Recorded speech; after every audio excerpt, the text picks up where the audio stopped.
and it was a great team effort to beat DeWanna Bonner in her return to Gainbridge Fieldhouse. Had to feel great for the fans there to see her vanquished and not playing well, and Alyssa Thomas complaining all over the floor. Bonner booed in her return. You know what's poetic about basketball?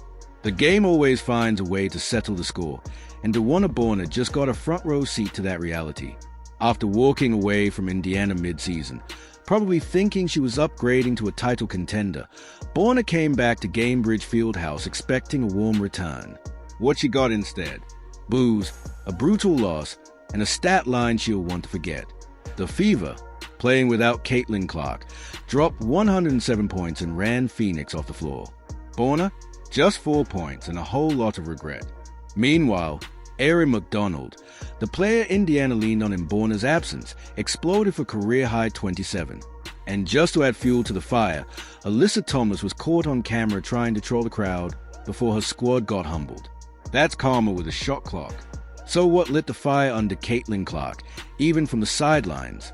And how did the Fever serve revenge cold, classy, and complete?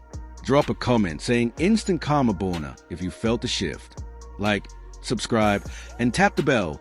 This story is just getting started. We got to celebrate beating down DeWanna the Scammer Bonner. Cheers, my friend. Cheers, buddy. DeWanna Bonner, I just want to start here. You stink. You stunk it up. You caused all that ruckus. I thought you stopped shooting threes hitting the side of the backboard when you took the Indiana Fever jersey off. The second DeWanna Bonner stepped onto the court at Gainbridge Fieldhouse, the atmosphere shifted. This wasn't just another stop on the schedule. It was unfinished business. Fever fans hadn't forgotten how she walked away mid-season after signing with Indiana, leaving a locker room that believed in her. So when she checked in, the boos came instantly, and they didn't let up. Every touch, every shot, every trip to the free throw line was met with a wave of hostility. "Quitter!" rang out from the stands, and it wasn't just heckling, it was a message. This wasn't just a game for Indy. It was a reckoning. The fans felt betrayed, and they made sure Bonner heard it. Foul on Sophie Cunningham. That is her first team second. Coming in, home court for Phoenix, number 14.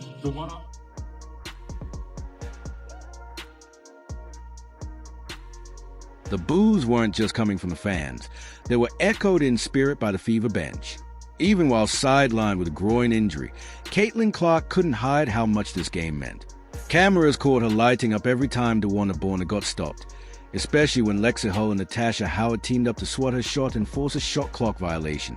Clark shot to her feet, fists in the air, celebrating like it was a playoff win. That reaction wasn't just about the play, it was about the message, the energy, the chemistry, the fire. It all pointed to one thing. This team took Bonner's exit personally. And Clark's reaction was the clearest glimpse yet into how deep those feelings ran in the locker room. Bonner battling with Hull. Bonner turns, fades, fires, and leaves it way short. Great defense there by Hull. Copper tracks it down and bounces for Bonner, who had her shot blocked. And it's a shot clock violation. Bonner walled off by Hull, and then blocked at the rim. Indiana has that 5-point lead in third. Meanwhile, Alyssa Thomas made it her personal mission to stir the pot from the sidelines. She wasn't just watching, she was heckling. Thomas got into it with multiple sections of the Fever crowd, shouting back and even taunting fans with jabs like, "Bonner joined a real team." It was bold trash talk, but completely out of touch with what was coming. While she played hype woman for a narrative that was about to implode, the scoreboard had other plans. Thomas thought she was delivering an MIC drop moment. Instead, she walked straight into a humiliation. The Fever didn't just silence the noise, they turned it into fuel.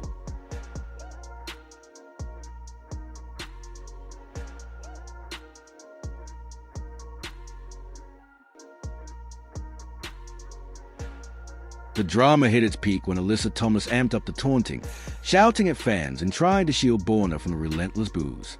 But for Fever fans, this was exactly the moment they'd been waiting for, months of frustration boiling over into pure satisfaction. Bonner's stat line told the whole story. 4 points on just 1 of 4 shooting, a single rebound, and 21 forgettable minutes on the floor. Meanwhile, the Fever, The team she walked out on were dismantling her real team in front of a fired-up Indianapolis crowd. It was poetic justice. The same fans she left behind got to watch her fade into irrelevance, while her old squad showed the world exactly what happens when you abandon a team in the middle of building something special. The Fever weren't just playing to win. They were playing to make a statement. And it landed.